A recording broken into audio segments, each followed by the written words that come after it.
Maharishi Mahesh Yogi came into your life. That's right, yeah. Who at that time, very few people in this country Had heard of. The Had heard Beatles of. hadn't started. They didn't start meditation until 67, and I started in 66. So I meet him in 1968, the beginning of 68. And that's in India, I assume. No. That's here. That's in Boston. India with Really, him? the story, from my perspective, is that as soon as I started meditation, even before, but once I started, I had to go study with him. He was the only one who I knew enough that I could surrender myself completely and give myself over to the process of profound meditation. Then I just became obsessed with, I have to study with this person who knows about this, because you go so deep inside, and as you know, and you're guided in, and there's so much to explore and know, that I felt the only one who knew about it was Maharishi Mahesh Yogi. And at that time, he had courses in India where he brought people there, and they studied 3 to 4 months with him. When I first met him, I was absolutely, it's hard to even describe. It was like meeting a Category 5 hurricane. I'm not kidding you. The amount of bliss that he lived, that he exuded, or it was devastating to me. It was so much. My life, as time went on, became a constant prayer to be able to live God. That's what I wanted to do. I wanted to live that presence.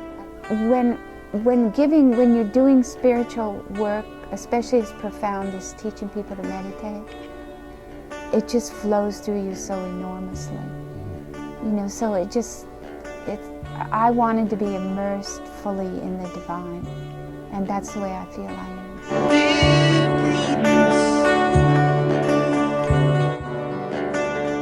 Won't you come out to play? John Lennon, keeping alive Prudence Farrow Bruns' love for transcendental meditation and the inward life.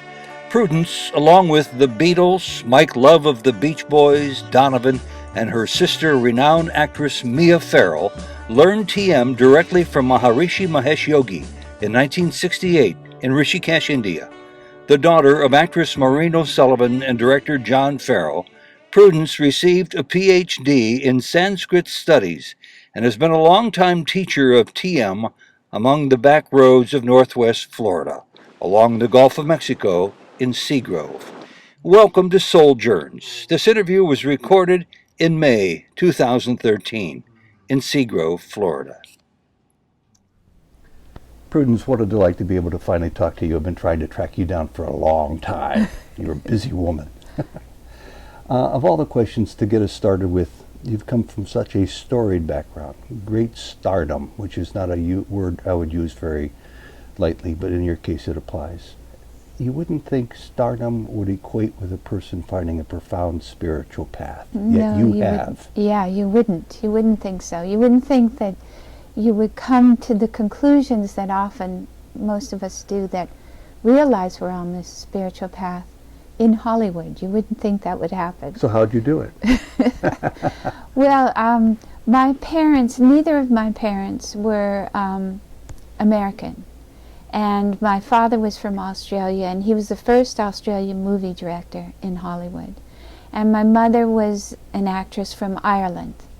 And they had a way of raising us that was very old-fashioned. My mother really had everything to do with it, was Catholic. We were Catholic, and we were raised in sort of Irish Catholicism, meaning we went to boarding schools with nuns. And our whole life, before we went to boarding school when I was younger, every week we did the rosary together as a family, and every night we did 10 decades of the rosary. Wow! Yeah, I came from a Catholic family. There were 6 children in our family, and we did a lot of it. We had not, 7 children. Not that much. Yeah, no, we did. It was serious. And we had, my father was a converted Catholic. So he was a movie director, but his great love and the way he liked to think of himself was as a writer.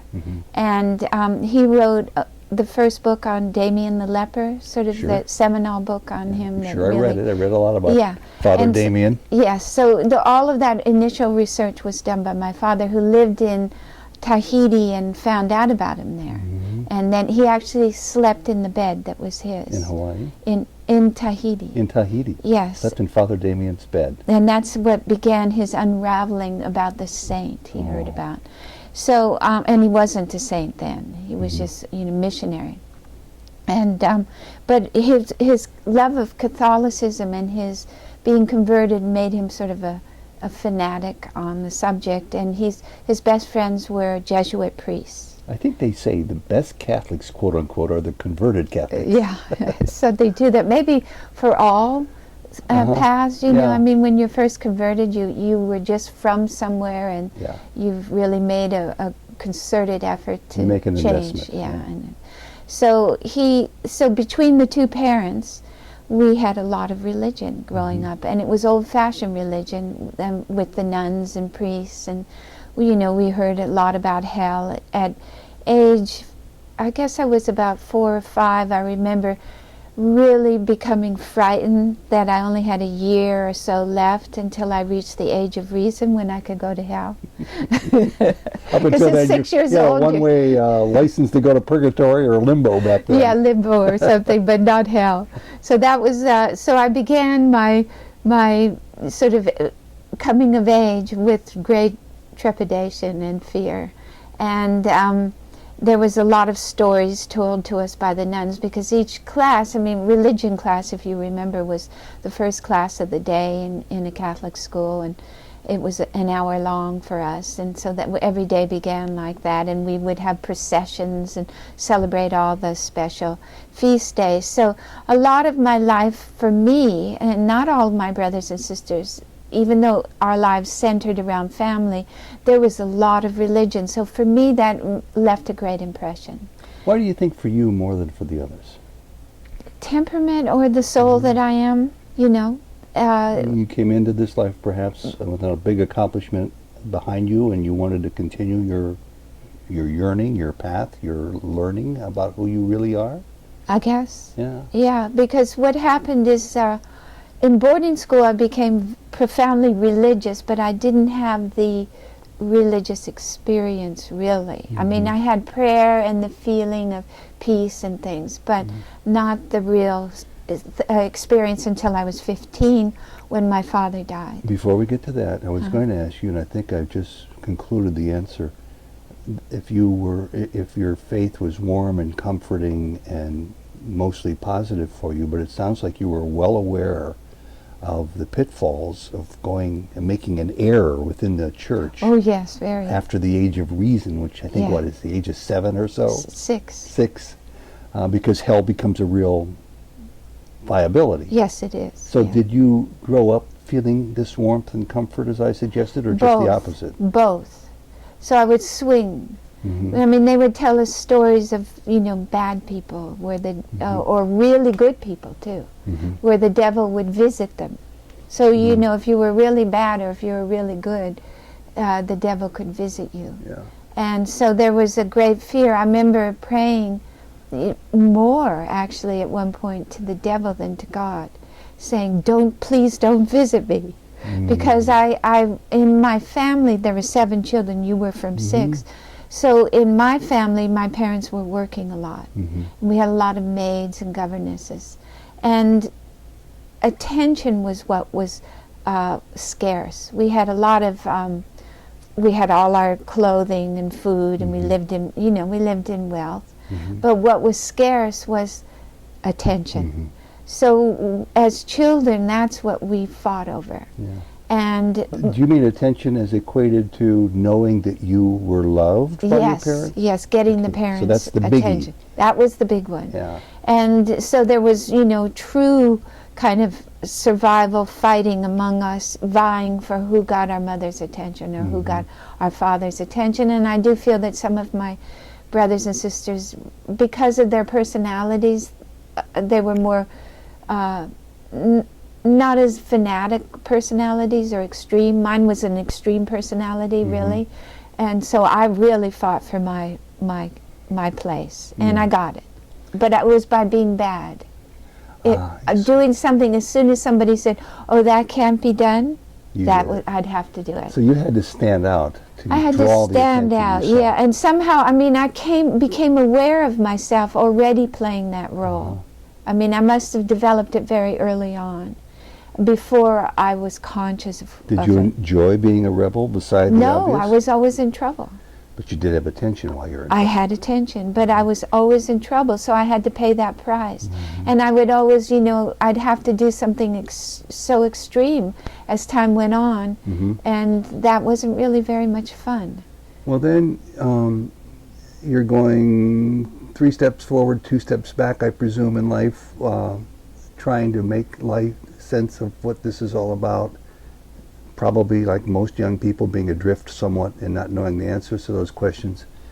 And then the important age of 15 for you personally comes around, and I think you just said your father died. My father died. And it was an enormous period. Well, there was an enormous turmoil before we left our home in the United States because of movie making, and went to Spain, and my father lost all his money, and he had a heart attack, and my mother had a sort of breakdown, and everything fell apart. Our brother died, our oldest brother died. So, I mean, they were just smashed with everything going wrong for them, our parents. And that was makes you break with your life and look at it. Did the world seem surreal to you because you had such extreme experiences, from wealth to stardom and a family that was known the world round? But you don't know that when you're a child. You don't know it. I mean, that's just the way it is, So I don't think that was it. I think it was more the loss. The loss and losing a brother. And then our mother had to go off to work. We had to come back to the United States, and there was no money. My father couldn't work, and he suffered another stroke where he was paralyzed. And it was just one thing after another where everything was going wrong. And I saw the sort of downfall of a great man, because our father, when we were young, was this very successful movie director. He did movies with John Wayne. He won the Academy Award for Around the World in 80 Days. And he just was very, successful. And we rarely saw him, and when we saw him, we'd get all dressed up by the nannies and bathed, and it was a big event. Then, although you were older, your mother had to become very busy. And my mother was busy then, too. I mean, she was busy in the sense that she had been raised with some money, and her tradition was that you were raised by nannies. You weren't raised by your parents. So it's all very normal for her to have this distance between her and her children. Yes, it was. You're right. It was normal for her. But then to see my mother go off to work and see the downfall of this great patriarch of our family, where he became pathetic and drinking a lot. I mean, I don't want to make him look bad, because he was a terrific human being. It's what happens in life. But it was very difficult to watch, and as he got sicker and he couldn't function, and then he was well enough to take care of the younger children, sort of, and then he finally, died, which was to me sudden, even though he kept saying, "I'm going to die any day, you better appreciate me." You can't grasp that until it really happens. At least I couldn't. And so when he died, then I did have my first spiritual experience, and it was very profound and very dramatic. And I felt God, and like you said, the near-death experience, it was very close to that. I felt all my lifetimes in the past. But there was no time the way we know it linearly. It was all happening at once. Can I slow this down and ask for some particulars? Because Yes. I'm enormously interested in this, and I know viewers will be too. Your father died, you didn't. Your father's body had the soul leave, yours was still intact.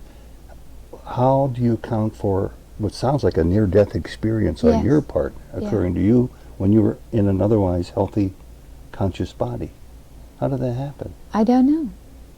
Did it happen soon after he passed away? Yes, what happened is I was friends in the desert outside LA in Wrightwood, Mm-hmm. and we called home, and I was trying to stay an extra day. I was supposed to go to school the next day and go home, and I was trying to stay another day. And I called home, it was evening, and early evening, and we were at a restaurant. And so I used the restaurant phone. Mm-hmm. And so it was stretched over a bar, Mm-hmm. and I called, and my oldest brother answered the phone. So it was Sunday, early evening, let's say around 6. Okay. He had died sometime during the night of Saturday night, either early in the morning or late at You night. didn't find out until that phone call. No. Okay. And so my brother, Patrick, who was a sort of interesting character, Mm-hmm. he said, "Dad's dead," when I Mhm. first called. I said, "Can I talk to Dad?" He said, "Dad's dead," and I said, "You're kidding," which I didn't mean you're really kidding. Mhm. And he said, "Face it, Dad's dead." And I took the phone and threw it across the little Mm-hmm. part that you The receiver. receiver, and threw it across the bar. And I don't remember, I just remember people coming and holding me, Mhm. and I don't remember really that well, except that everybody knew what had happened. And then we went back to the cabin where we were staying, and the mother and my friend, so I was 15, just 15, and the mother said, "Okay, now you girls, this is one time you can drink." And the last, because when you're a teenager, Sure. you always want to drink, but you're never Yeah. allowed to. And she said, "This is one time you're allowed to drink." But the last thing in the world I wanted to do was drink at that moment. So I wanted to just sort of grasp. So they went on drinking and got very drunk. Mhm. And I went off to the back bedroom and sat on the bed, and I was trying to grasp what I'd just heard. And then what happened is I felt myself, my relationship with my father, going back to when I was a child, a baby. And the way that I saw him in a primal way was very much like Jung talks about, the archetypal relationships we have, and that he was kind of a divine relationship. I saw him as kind of a divine, a father. And then that grew, and I began to realize that I felt that was God, and then that grew, and I began to be aware of God being all of my many family, like people, like lifetimes, like grandparents and things, that they were all part of a relationship, and many, many people over many time, until finally all of that was just one entity that I could never grasp. It was so large, but that I adored, and I just cried, and it just was like a flash in my brain. You know, as a reporter, I've talked to many, many, many people in many circumstances who have just lost a loved one, a parent, sibling, child. I've never heard anybody express a rapid spiritual divine awareness that there's somebody other than they thought they were so quickly or ever immediately following a death like this. What did you make of this new understanding? Well, it's interesting. I think I said this when I talked the other day, is that it whitewashed my life, which my life wasn't working. I told you I made my name for myself by always breaking the rules, and so I was constantly in trouble, and that had built up in me. So I was very stressed, but I just it gave me, I guess I used it as a crutch. It gave me a sense that everything would be all right, because I felt with this, true hope that everything is okay, everything is all right, it will be all right, and all of that. But at the same time, once that was over, I just felt that I could draw on that. Yeah. But it also whitewashed my life in the sense that nothing really interested me after that, to that degree. No relationships, no I just became more and more obsessed with getting that more. You use the term whitewash. What comes to my mind is sort of when somebody hits the reset button in a person's life, and I can readily understand why what was familiar, comfortable, and a preference in the past no longer had that hold on you. And the question was, what will have the hold on you in the future? And it sounds like you were soon to find out after all this. Exactly. And the thing was, I wasn't enlightened by it. I mean, I was enlightened by it in a sense, but myself was still the suffering, immature person. That comes with understanding to get around some of those problems. Yeah, so I was still, so afterwards I was very grateful for it, and I kept thinking about it and feeling that I could make it through life. That things would be all right, but then, being thrown back into my old self. So it was like a big signpost that said, okay, here's where you're going. And I got to see it, but then I still went on the path and didn't see any signposts for quite a while afterwards. It almost sounds to me when something tragic happens in our lives, we're left to deal with it and pick up the pieces. And every once in a while, somebody like you, with an invisible hand, gets pushed forward. You're not quite sure where you have been pushed to, but you're not where you were. Yeah. And correct me if I'm wrong, I'm trying to put my math together in my head about your age and the times. It seems like from that period, give or take a couple of years, it was maybe 3 years until Maharishi Mahesh Yogi came into your life. That's right, yeah. Who at that time, very few people in this country had heard of. The Beatles hadn't started. They didn't start meditation until 67, and I started in 66. So how did that occur? Well, it occurred with a constant, my life, as time went on, became a constant prayer to be able to live God. That's what I wanted to do. I wanted to live that presence. I didn't want to, I had to have it. As time went on, it became more and more absolute part of what I needed. And so the way that because I'd read, at that time there was Siddhartha you could get hold of, and Autobiography of a Yogi. Read it twice. So these are seminal works for a lot of people hungry to learn. And so I realized that meditation, that it was inside.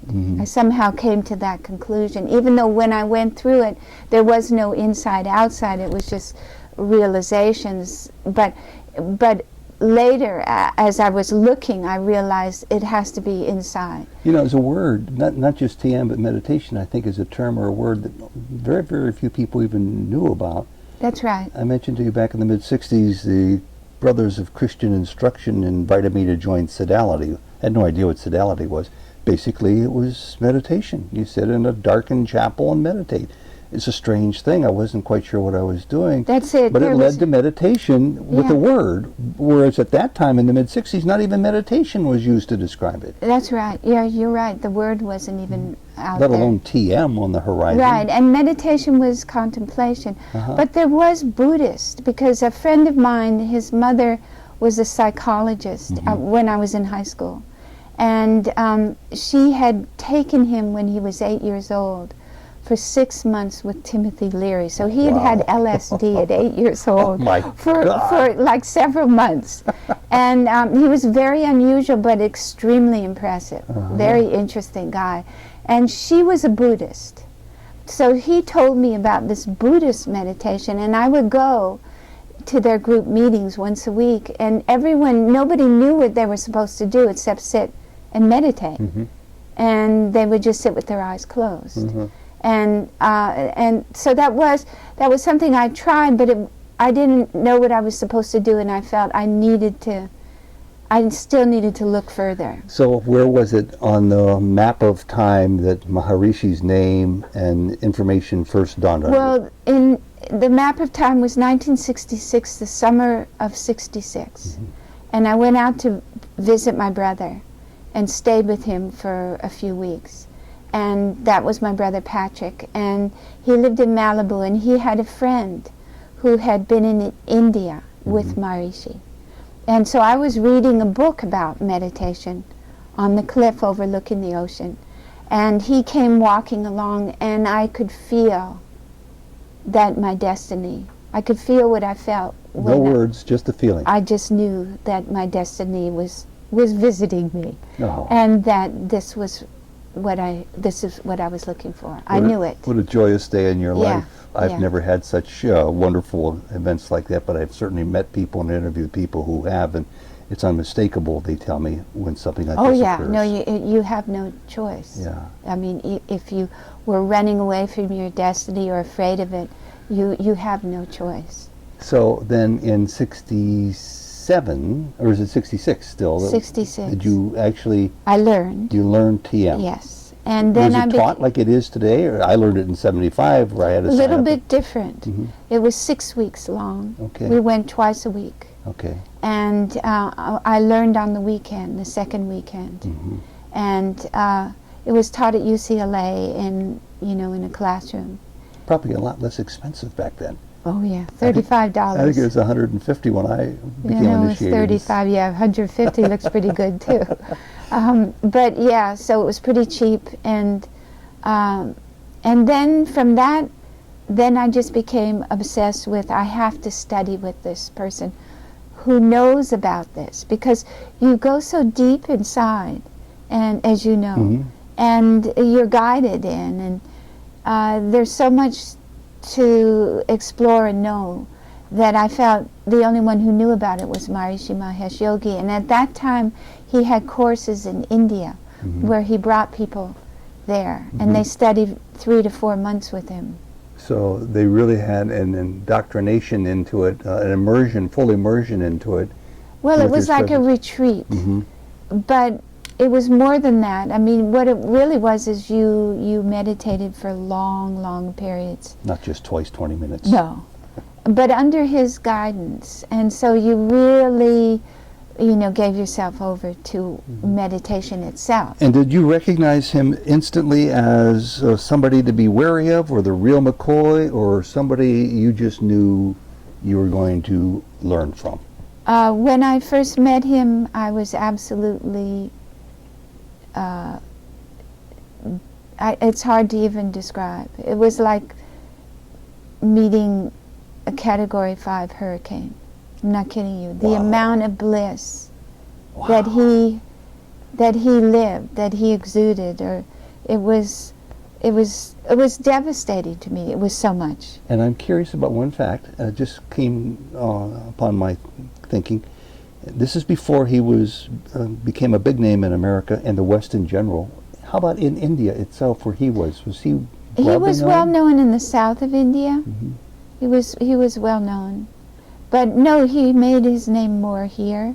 He was more for Westerners. You know Anandamayi Ma? Yeah, sure. Well, the friend who told me about meditation, who was a friend of my brother's, he had been with Anandamayi Ma, and he'd had amazing experience. You ought to interview him. Mhm. Well, his stories are amazing. But he went to India because of the experiences that he had. He took his college money without his parents knowing, and went to India on it. And he spent 6 months around Anandamayi Ma. And she said to him, "It's time you found a teacher who understands your way and the West, and a great teacher." And then she told him to go see Maharishi. And he said that when he was told that, he was devastated in that he had to leave her presence, which was so powerful. And he felt that he was being thrown out and all of that. But when he came into the sphere of where Maharishi was, which at that time was in Rishikesh, he said he left this incredible atmosphere around Anandamayi Ma and thought he was losing everything. And when he came close to where Maharishi was, I mean within about half a mile, he said he felt this incredible presence again, and it was no different from what he left with Anandamayi Ma. It was the same presence. And so it was transferred, and he realized that she had been benevolent, because he thought, why is she throwing me out and sending me to somebody else? But then he understood that it wasn't like that at all. So he was what I would call a hot reactor. You are and were what I would call a hot reactor. I'm not. Many of us aren't. Many of us go through those motions, and it takes us years and years and years to find how to break through the barriers that are put in place to keep us from getting to those feelings that you've described having even before you took up meditation. I know a little bit about the sequence of the events that follow, but I want us to be careful to move through them. So I'm imagining now that you're still in the States, you're practicing TM, you know a whole lot more about Maharishi Mahesh Yogi. Does he come to America yet in 66 and 67, or is that still a time away? He does come in 67 for a few months, I think. Or maybe it's 66, in the fall of 66, but I don't see him. I don't actually meet him. I wasn't taught by him the first time. I meet him in 1968, the beginning of 68. And that's in India, I assume? No. That's here? That's in Boston.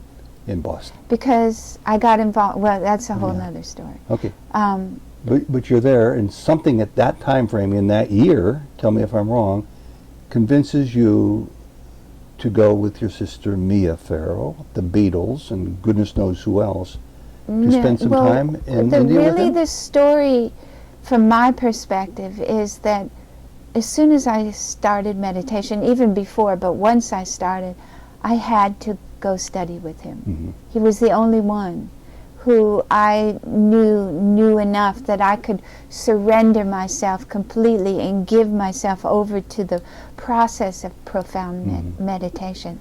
So I needed him. And but I was too young to go to India. They wouldn't accept me. So I went to Lourdes on a pilgrimage to make it possible. I needed a miracle. And when I came back, I felt I had a miracle. I felt I had a sign. And I knew that I was going to India the next year, but I didn't know how. And what happened is a bunch of my friends in New York were involved with another Swami. It was Swami Satchidananda. Maharishi wasn't a Swami, he was a brahmachari, but they were involved with Swami Satchidananda, and I'd read, like you, Autobiography of a Yogi, which says, be around any enlightened person. So I went and he was amazing, and I did asanas. He taught the asanas and everything. And the next thing you know, because the Beatles started after a while, I got a lot of publicity wherever I went. Mia married Frank Sinatra in 66, so anything that I did, paparazzi were around. And since I got involved with this Swami, it was big news to somebody. And I opened a school in Boston, a yoga school. And because of that, running that school, when I kept reapplying, when I reapplied in November to try and go to India, they took me seriously. And what they said is, since you're running a yoga school, even though you're only 19, we'll consider you, but we'll tell Maharishi about you, and we'll see what he says. And Maharishi sent word back that he would meet me in Boston, where I was, because he was coming there in January, and he would decide and interview me and decide if I go. In the meantime, the Beatles have started, and they're going to be going. I didn't know they were going. This was happening on its own. And then Mia was divorcing Frank Sinatra, and she and I were in boarding school together, so we have a bond, a religious or spiritual bond. And I had been telling her, this is a real saint, this person in India, and the meditation is really what we've been looking for. So she decided she wanted to go to India. And I had been telling her over the years that that's where I was going to go. I was going to study. So I gave her the name of the person in charge in the United States, and he got in touch with Maharishi, and she got to speak to Maharishi, and Maharishi told her in December that she could go. So she was going, and I had to wait, and I may not be going. So she was, that's kind of not fair, but what can you do? That's part of the spiritual path, is let go. You just have to take it. You don't have control. So I had to, but it was hard. It was hard. It was hard. Oh, when you're that young and Yes, you get and this she- fervor in you. Yes, and that was sort of my turf, and here she was Yeah, going. uh-huh. And I wasn't, I may not be going, you know. He may interview me and decide not to take me. So that was a hard from, you know, around Christmas time till when I saw him. That was hard to wait and think he may not take me. What will I do? And she'll be going, that'll kill me, and all that kind of stuff. But luckily he did take me, so I went. That's wonderful. I mean, of all the people who were in that entourage, you see there's your sister, there's the 4 Beatles, there were some other people, I believe, too, weren't there? Well, there were other people who came and went that were famous, like even of the Beatles, only John and George were taking the course. Even their wives who were there and did a lot of meditation, they weren't really taking the course.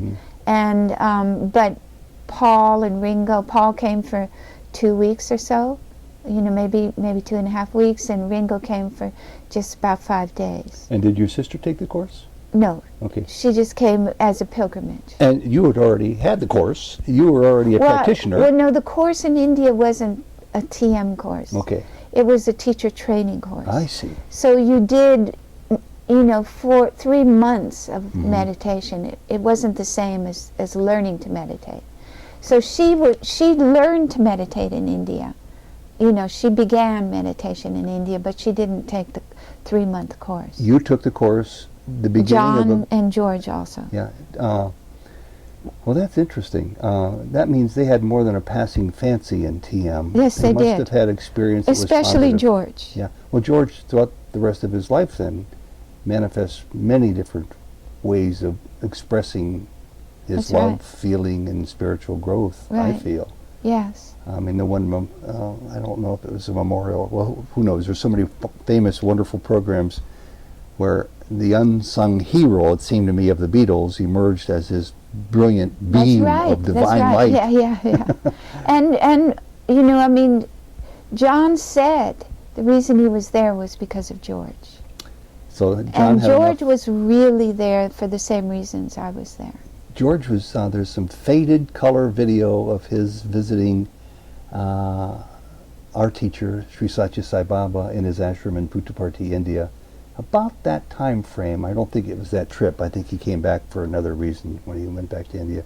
So he was on a profound path, as you've been since day one, which leads me, just parenthetically along the road, because I don't want to get off this train of thought, but when did you come to realize that you were different in that you always had this magnetic attraction to understanding yourself at a greater level than most people? Well, I mean, I felt, you know, when I was younger, before I got into TM, when I was leading up to that, I really kind of wished I wasn't who I was, because I mean, everything was so much more complicated for me, and I wished I could be more simple, like other people, and I wasn't, and I wished I didn't see the things that I saw, and so I didn't see it as a, I mean, it was very painful. It was very hard being, I felt very hard.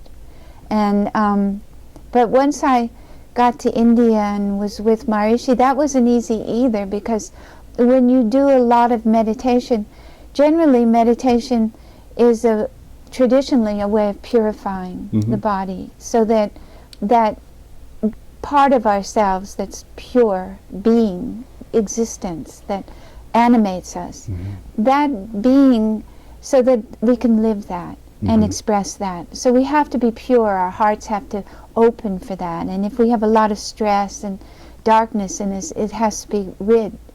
And so that a lot of meditation during that time wasn't really easy. It was very difficult. You certainly had the willingness and the I had the intention for it. willingness because I had nowhere else to go. So, I felt. forgive me for asking a question that you've been asked 1,000 times, but do I have the story right that when you were there with Maharishi, that the rest had enjoyed it, but wanted to also enjoy life, and they couldn't get you to join them because you were sequestered behind closed doors in your cottage doing TM all day, hence the song, Prudence, why don't you come out and play? That's a little bit imbalanced because the whole course, everybody that were in the other housing areas were doing what I was doing. I was a little more fanatical than most of them, it's true, but they were all doing more meditation. Even in the evening, a lot of them were still meditating. So I wasn't that out of place, but I was out of place in the celebrity building that I was in, where they had guests coming in. And so I stood out. But it is true, see, for me, first of all, raised in Hollywood, I mean, we knew lots of celebrities. And usually it was always disappointing for the most part. And when I heard that I was going to be meeting, I didn't know the Beatles were going. I didn't follow the newspapers much then. I was just teaching yoga and all of that. But when I heard that they were coming, once I was there, I didn't really want to meet him because I kind of admired them. I liked their music, so I didn't want to be disappointed again, you know. And because they're always, fame is very corrupting. Power is corrupting. Was it so corrupting to you at that time that you looked askance at one of the Beatles, John Lennon, writing a successful, popular song about you? No, no. It had to be not just flattering, but fun, I would think. Well, actually, I was, when I heard the other songs that he'd written, and he was such a incredibly astute individual, really, really brilliant, and he didn't miss a thing.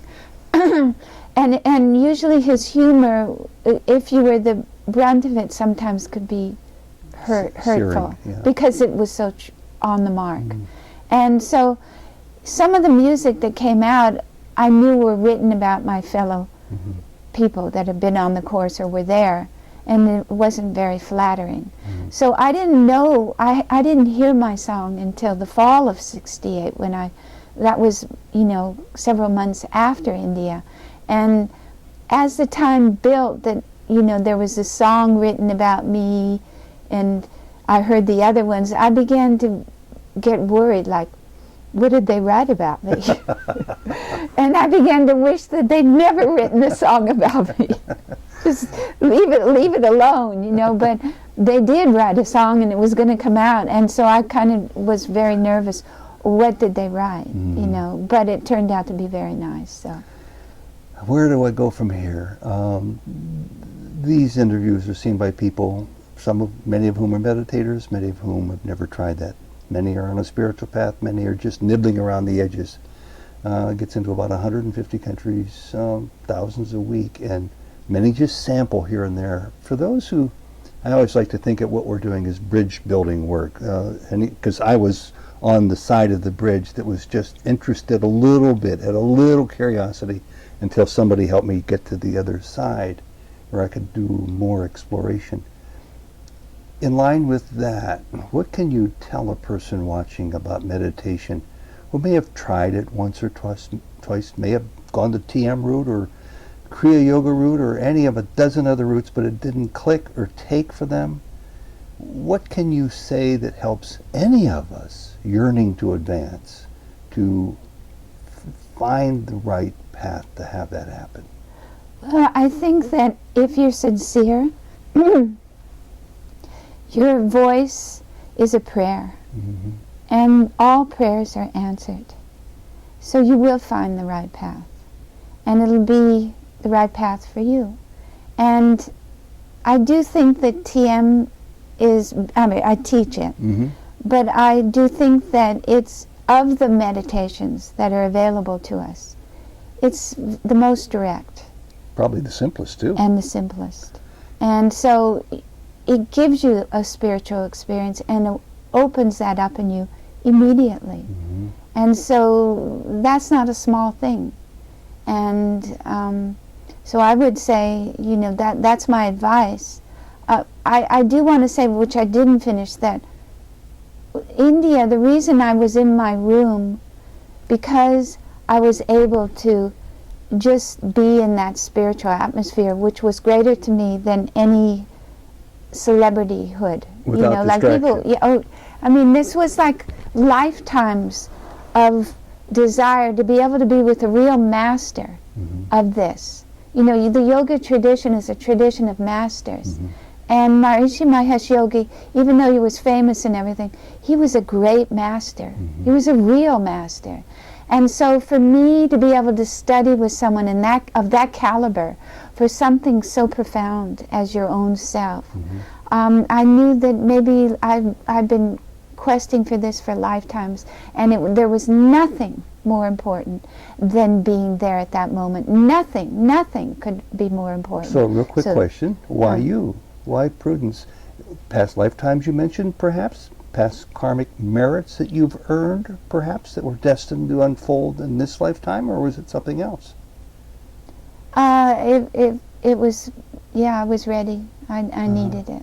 It was meant to be. And again, talking about the person who may be watching this, who's yearning to move forward, maybe for the first or second time in their life, but they don't know if they're ready yet. How does an individual become ready or know that they're ready? You may not know you're ready when you're ready. I don't think necessarily know.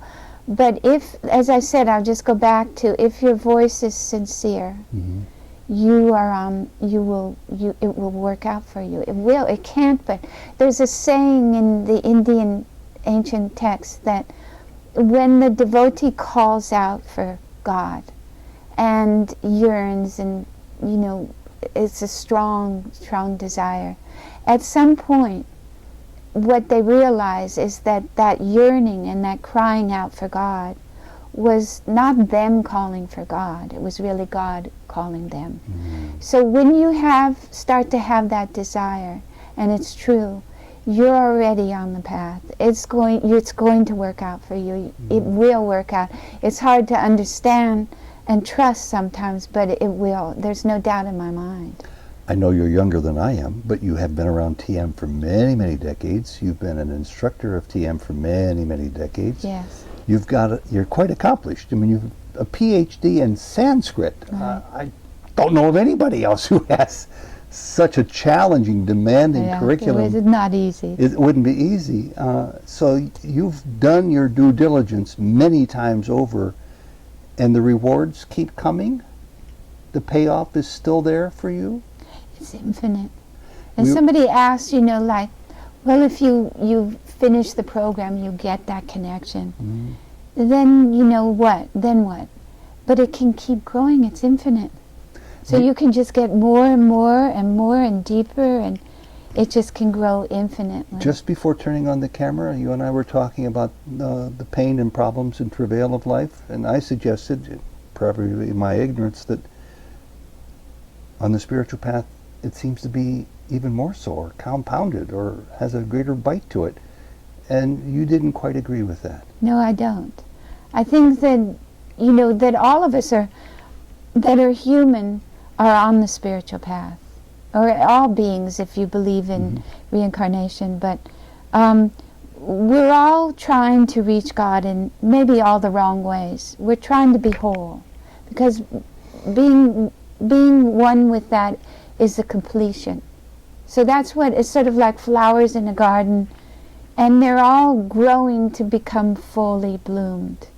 All of us want to become whole and complete and use all our talents and be full. So that's built into us. That's the spiritual quest, even though people don't know it. But what happens for those of us who suffer, sometimes it's a long discussion, but we break with that interconnection. Like some people live like children, and they just accept their lives. But when we have a trauma, we can break with that life, and then we're sort of outsiders looking in, and that's when we start our journey in earnest. I think that's when we start saying, because we've lost our connection at that point, then we begin to realize how important it is, and that's what this is all about. Before, we're like children, we're just born into it, everything's accepted, and that's the way things are, or like animals. But once that connection has broken and you've lost it, and then you come back to it, then in earnest you're searching. And can people start this quest at any age? Oh, yeah, definitely. Even though they may be tempted to think that I've already lived 7 decades I can't undo my previous learning that quickly. I don't have much time left. What can I realistically There's no learn? time and space in Yeah. the transcendent. Which So leads me, so you could have it all in the last 5 minutes of your life. which leads me to a question I want to ask, because it's a favorite subject of mine, but I'm very awkward at trying to express it, and that is, Yogananda taught it. Sai Baba certainly was a teacher of it. The Course in Miracles, popular in the West, is a proponent of it. And that's oneness, Advaita, non-duality. Advaita. Advaita, yeah, knowing that you are God, essentially, can be seen as heresy by a lot of people Yeah. from a lot of religions. Put it into your own words, because it's really part of. It's not part of. It's the main purpose, isn't it? It's a misunderstanding, and it's something that our generation, my generation, a lot of us realize, is that before, in the West, we always saw everything as outside ourselves, always, including God. And what happened during the 60s is a bunch of us, for whatever reasons, we decided that the answers aren't out there, they're in here. And that if we're going to change the world, we have to change ourselves. And that's the Eastern perspective from the Upanishads, from yoga, from Advaita, or Vedanta. And so so that perspective is just a different take on everything. And if you do take that perspective, then what you realize is that life comes from inside of you, and that everything that you felt, and the essence of everything is really in you. And that it's, as you begin to experience it, you realize its purity, and that's divine. And I think the real difference between what we had as religion and what a lot of us needed was the experience of that. And so the experience of that changes your perspective, because you can't say it's out there anymore. You can only bow down to it and say, I'm privileged to feel that this, and it's coming from inside me. You put it very, very well. Yeah. And to take it one big step further, if we might, only because those who pursue this path that you're just talking about then come to another door that seems to be shut, and they wonder how it can be opened. And I'm speaking about the door where a lot of spiritual aspirants find themselves operating almost entirely from their head rather than from their center of feeling. And it's such a difficult transformation to make, or transition to make. How, maybe you never had to make that. It sounds like you've had the feeling of well-being, the spiritual presence in your heart from day one. Sorry. Yeah. We turn this off. No, here, I got it. I got Okay. it, it's fine. Well, Hold on, I'll get you on camera. Okay. sorry. What I would say is that I've been cerebral also, and it's not alive. So the Bhagavad Gita really is a wonderful book that describes how our hearts and minds are always going at different things. Like you feel one thing and you know another, but that if they can work together, then you really reach a completion, because you also need to understand, and that also involves the intellect. So the heart and mind just need to be balanced, and this is where meditation comes in, is that when you transcend, it allows the mind and heart to balance. And so when they're balanced is when you're really healthy. You're healthy, you're happy mentally, you're happy emotionally, and you're happy spiritually. All three of those things are components of what make a human being. So that connection inside is absolutely necessary for health. And I think that really what we're doing now, my generation began it, and the generations in the future, is we're redefining the world from the inside out. That the inside makes the outside, and that health, therefore, involves an inner life as well as the outer. You put this so many ways, so beautifully. For those people, and I'll include myself, lots of practice. Meditation is not a foreign subject or a new subject, and they go down their path and they're doing their best, and they know, they feel themselves growing, but it reaches maybe a plateau, maybe it just stops moving them as it once did. How can there be a sort of a refresher, kick in the pants for an individual to reignite what was working so that it again works and carries them even further along this road? Well, I can only speak really from my own path and the tradition that I'm in, which is yoga. And that has always been a tradition of masters. It's like learning, you know, an art like Taekwondo or karate or any, I mean, it's a lifestyle. It covers everything. And you really do need somebody to guide you. So if you have a real master or a system that acts as a master, then you won't stay in plateaus because you'll know, okay, this is where I am now and I need to go there. You'll be able to know where you are at every stage and understand it properly. And that's why the real heavy-duty spiritual traditions like in India, which were real traditions, you always had a master guiding you, someone who's already made the trip and can just, help lay out the lay of the land for you and in your journey. As I begin to wrap this up, may I be so presumptuous to ask the teacher how your own teaching is going? How is your meditation going for you today? Oh, it's wonderful. Yeah, it's Do you wonderful. still keep the same daily style that you've done for years? Yes, yes, I do. I mean, it's more than what it was when I was young, actually, because I teach. But do you mind sharing with us? Because some of these examples become guideposts for others to aspire to. Here you've had all this exposure, all this experience. You can see on your face and hearing your voice how much you've continued to be changed by it. So where on that line are you today in your practice that might be helpful for another person to know about? I'm in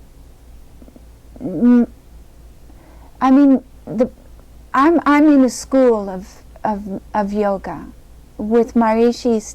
It's a tradition of masters, and so it was all laid out for me.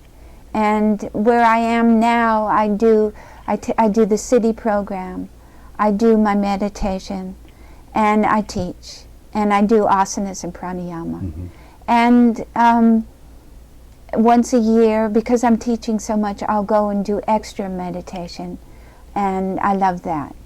So, but as far as my practice, it's beyond my wildest dreams. That's great to hear. Yeah, more than I dreamed it could be then, it is. Silliest question of the year I could think of asking a person like you. Are you happy? Yes, I'm happy, of course. I'm happy spiritually. I'm happy, yes. I mean, I'm human. So, life goes on, but I have what I want. I have what I want. And the toughest question? What's it all about? What's the point? There is no point. It's just, complete the journey. Our impulse to finish the journey, to become whole, is like the little flower. It's not about points. It's about what's moving through you, and you have to fulfill that.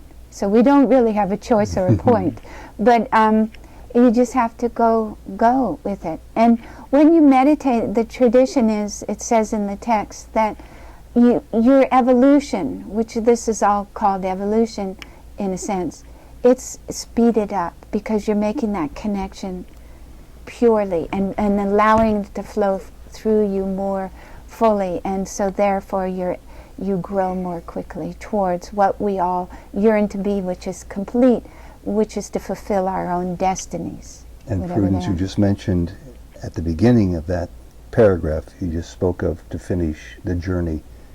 And when you do finish the journey, And this is the final question. Then what? Doesn't matter. It doesn't matter then. It's just complete. What happens to Prudence? My journey is still going, but it's all now about just more of that. So giving to people. My time now is to give back. I'm giving back. I'm just giving now. And in so doing, does any of what you're giving back reflect back upon yourself? Always. Yeah, always. Yeah. Because when you're doing spiritual work, especially as profound as teaching people to meditate, it just flows through you so enormously. Mm-hmm. So I wanted to be immersed fully in the divine, and that's the way I feel I am. This has been a beautiful hour. Yes, and it's been wonderful that you're curious. Most people aren't. Thank you very much. Thank you.